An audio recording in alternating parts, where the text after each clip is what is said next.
करके, थोड़ा गुनगुना करके, थोड़ा गुड़ डालकर उसे थोड़ा मीठा कर दिया और बालक को पिला दिया। अश्वत्थामा पी करके बहुत प्रसन्न हुआ। वो यही समझता था कि ऐसा ही होता है दूध, प्रसन्न हो गया। पर बालक को तो जैसे तैसे बालक की माँ ने समाधान कर दिया, किंतु माँ रोने लगी कि मैं ऐसी भाग्यहीना माता हूँ जो अपने पुत्र के दूध मांगने पर उसे दूध भी नहीं पिला सकती। द्रोणाचार्य जी ने कहा कि तुम इतनी रो क्यों रही हो, दुखी क्यों हो, सारी बात बताई। बोले देखो, ब्राह्मण जो अयाची वृत्ति से अपना जीवन निर्वाह करते हैं, अयाची वृत्ति से बिना मांगे, बिना प्रयत्न के, बिना मांगे अपना काम चले, प्रतिग्रह नहीं लेते, दान नहीं लेते, अयाची वृत्ति से अपना कार्य चलाते हैं, उन ब्राह्मणों का तप तेज सुरक्षित रहता है। मैं अयाची वृत्ति से निर्वाह करने वाला हूँ, पर प्रिय तुम्हारे नेत्रों में ये आंसुओं की धारा बहते नहीं देख सकता। मेरा बचपन का मित्र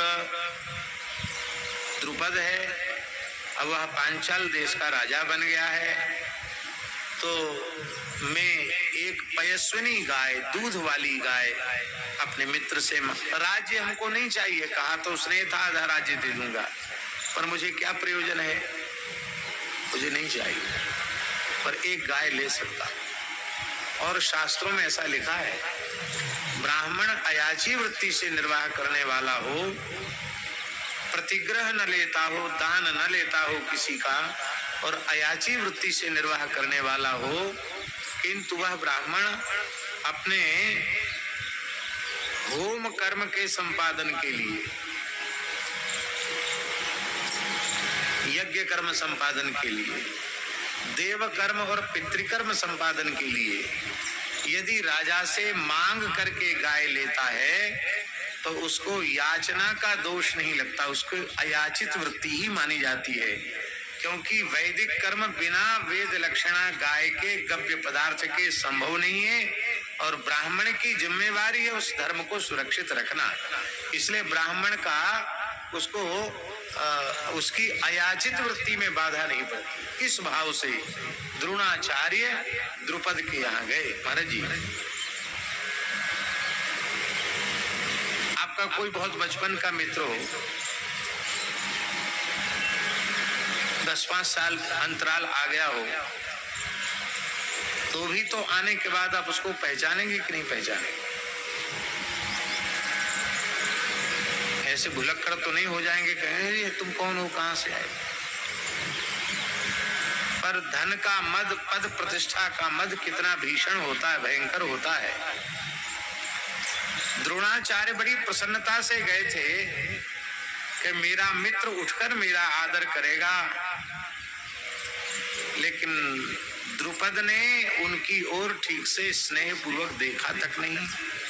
जब द्रोणाचार्य ने अपना परिचय दिया कि मैं तुम्हारा सहपाठी मित्र द्रोण हूं और हम तुम एक ही पाठशाला में पढ़ते थे, की पाठशाला में हम तुम दोनों एक साथ ही पढ़ते थे, और उस समय तुमने हमको कहा था कि मैं राजा बन जाऊंगा, तब तुम आना, मैं तुम्हें आधा राज्य दे दूंगा, लेकिन राज्य पूरा आपके ही पास रहे। मैं एक तपोधन अकिंचन ब्राह्मण हूँ, अयाची वृत्ति से अपना निर्वाह करने वाला हूँ। मुझे अपने गृहस्थाश्रम के कुटुंब की रक्षा के लिए, देव ऋषि पितृकर्म के संपादन के लिए एक गाय की आवश्यकता है। एक गाय लेने की इच्छा से मैं तुम्हारे पास आया हूँ। यह सुनकर के द्रुपद ने क्रोध पूर्वक कहा कि अरे मूर्ख ब्राह्मण, मित्रता समानता में होती है, तू दरिद्र एक राजा को अपना मित्र बता रहा है, तुझे लज्जा नहीं आती? चले जाओ यज्ञशाला में आसन लगा लो, वहीं सीधा सामान मिल जाएगा, बनाने खाने के लिए राशन पानी मिल जाएगा, चले जाओ वहां। तुमको गाय मांगनी थी तो सीधे गाय लेके चले जाते। मैं तुम्हारा मित्र हूँ और आधा राज्य देने को कहा था, ये सब सभा में बोलकर तुम मेरा अपमान करने आए हो? जाओ यज्ञशाला।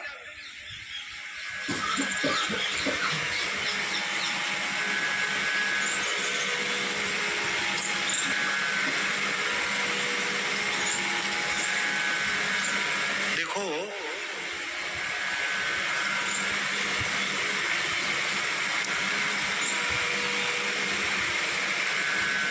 किसी ने अपमान किया महाराज जी, किसी ने तिरस्कार किया और हमारे मन में क्रोध उत्पन्न हुआ, पर हमने विवेक से क्रोध का शमन कर लिया और उस अपराधी को क्षमा कर दिया, तो हमारे तप की, हमारे तेज की वृद्धि होगी, हमारा कोई नुकसान नहीं होगा। अपमान करने वाले की हानि हो जाएगी, लेकिन क्रोध भी उत्पन्न हो जाए, क्षमा भी न करे और गांठ बांध ले कि आज मेरा अपमान हुआ है तो मैं इसका बदला अवश्य चुकाऊंगा, यह एक बात बहुत अच्छी नहीं। प्रतिशोध की भावना ही पुनर्जन्म का हेतु बनती है। प्रतिशोध नहीं करना। भगवान के भक्त तो अजात शत्रु होते हैं। द्रुपद वहां रुके नहीं, उन्हें कोई सीधा सामान लेने थोड़ी आए थे, और वहां से वो चले और अपने साले साहब के पास गए। साला साहब जानते कौन? कृपाचार्य, उनकी खास साले हैं। कृपाचार्य की बहन ही द्रोणाचार्य जी को ब्याही थी और कृपाचार्य जी कुल गुरु थे। अब यहाँ एक बात है झा जी कि गाय ही लेनी थी तो अपने साले साहब से ले आते। वो कुल गुरु थे कौरवों के, तो वो एक क्या 10 गाय दे देते, कोई कमी थी। लेकिन सम्मान का भी लोभ होता है ना कि मैं द्रुपद के यहाँ जाऊंगा, द्रुपद मेरा आदर करेगा, लोभ। कृपाचार्य ने कहा कि देखो मैं तुम्हारी सिफारिश करूं ये बहुत अच्छी बात नहीं है, लेकिन अभी कौरव पांडव ये जो कुरुवंश के बालक हैं परस्पर खेल रहे हैं, इनको कुछ तुम चमत्कार दिखाओ, रहो हमारे ही घर में, कुछ चमत्कार दिखाओ, चमत्कार को नमस्कार होता है। पुरानी कहावत है, रोटी खाओ घी शक्कर से, दुनिया पुजाओ मक्कर से, पहाड़ी बाबा महाराज कहते थे। मक्कर माने कुछ न कुछ करतब दिखाना, करामात दिखाओगे तब न लोग तुमको मानेंगे। चाहे भले भूत प्रेत भगाने वाला हो, कुछ भी हो, कुछ न कुछ उठपटांग करके दिखाओ, इसको मक्कर कहते हैं साधुओं की भाषा में। तो द्रोणाचार्य घूम रहे थे और हम बहुत संक्षेप में बता रहे हैं। कौरव पांडव दोनों बालक ही थे, उनकी खेलते खेलते गेंद कुएं में चली गई और वो सब बेचारे कुएं में झांक रहे थे कि इतने गहरे कुएं में चली गई गेंद, अब इस गेंद को कौन लावे। एक दूसरे का मुंह ताक रहे थे। तब तक द्रोणाचार्य जी वहां पहुंच गए। बोले अरे कैसे क्षत्रिय हो, तुम्हारी ये गेंद कुएं में गिर गई है, कैसे क्षत्रिय बालक हो, तुम नहीं निकाल सकते। बोले बाबा कैसे निकलेगी। बोले अभी हम निकाल के दिखाते हैं, एक मुट्ठी सींख ले आओ। सींख, बच्चे सींख ले आए। उस एक मुट्ठी सींख को द्रोणाचार्य ने अपनी मुट्ठी में लिया और धनुर्वेद का उनसे बड़ा ज्ञाता भला कौन हो सकता है, मूर्तिमान धनुर्वेद ही थे मानो द्रोणाचार्य। उन्होंने अभिमंत्रित किया और वो सींख अभिमंत्रित करके छोड़ी तो वह एक सींख जा करके उसमें गड़ गई गेंद में, और फिर सींख में सींख जुटते हुए जैसे कोई रस्सी से खींच ले, ऐसी सींख में सींख जुटती हुई चली गई और गेंद को निकाल के बाहर दे दी, बालकों को दे दिया। अब बालक दौड़े दौड़े आए, भीष्म जी की गोद में बैठ गए। लिखा भी है पुराणों में, जब भीष्म जी सरसैया पर पड़े हैं, महाभारत में भी लिखा है कि मैं कितना हतभाग्य हूँ। युधिष्ठिर कह रहे हैं बचपन में खेलते खेलते धूल से भरे हुए वस्त्रों से शरीर से मैं आपकी गोद में बैठ करके आपके धवल वस्त्रों को धूमिल कर देता था, धूल धूसरित कर देता था, आपकी दाढ़ी को पकड़ने लग जाता था, लेकिन आप कितना स्नेह करते थे, और हमने स्नेह शून्य होकर आपकी यह दुर्दशा कर दी, मेरी क्या गति होगी। विलाप करते हैं युधिष्ठिर।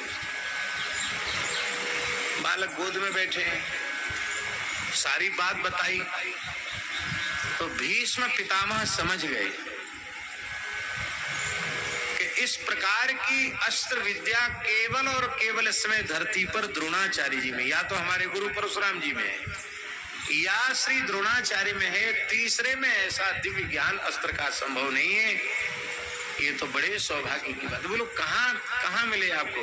अरे बोले आप अपने गुरु जी है ना कृपाचार्य जी, उनके घर में रह रहे हैं। वो समझ गए वे ही होंगे द्रोणाचार्य, और स्वयं भीष्म ने जाकर उनका आदर किया, प्रार्थना की, और प्रार्थना करके कहा कि आप यहाँ के कुलपति बन जाइए, क्षत्रिय कुमारों को आप धनुर्वेद की, अस्त्र शस्त्रों की, दिव्यास्त्रों की शिक्षा प्रदान कीजिए, और उनको महल दे दिया, एक प्रकार से अपने जैसा ठाट बाट उनको प्रदान कर दिया। अब देखिए महाराज जी बहुत बारीक बात कह रहे हैं कि जब एक गाय लेने के लिए गए थे, नहीं मिली, और सब कुछ मिल गया, महल मिल गया, गायें मिल गई, सारी सुख सुविधा मिल गई, तो अब प्रतिशोध का त्याग कर देना चाहिए था।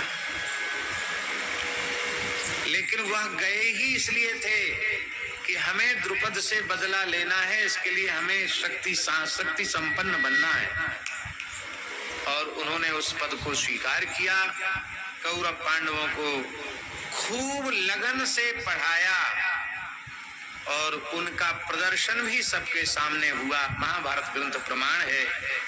और अब आई गुरु दक्षिणा की बारी कि गुरु दक्षिणा दीजिए। गुरु पढ़ाने के बाद कहते ना गुरु जी कि अब देखो तुम्हारी पढ़ाई पूरी हो गई, अब तुम गुरु दक्षिणा प्रदान करो। तो बालकों ने कहा कि आप आज्ञा करो, क्या गुरु दक्षिणा दें।